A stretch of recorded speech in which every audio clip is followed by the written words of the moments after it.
इसी सारी बातों की वजह به से خاطر मैंने همین जान को چیزا به सख्ती से جانان मना گفتم कर दिया। نباید باهاش حرف بزنه. लेकिन वो समझी कि मैं उस اما पे اون शक فکر कर کرد रहा من بهش شک دارم और उसने अंगूठी वापस و कर بعد حلقه رو پس داد.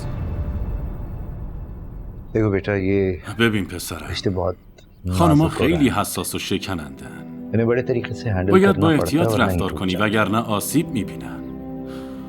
और मुझे तो तुम्हारी बातों से ऐसा از लग रहा है حرفایی कि که तुम زدی حس میکنم که شک تو और बे یه کمی اعتباری में دچار مبتلا شک و سوء ظن هستی. واسه همینه که از حرف زدن جانان با رحیم خوشت نیومده.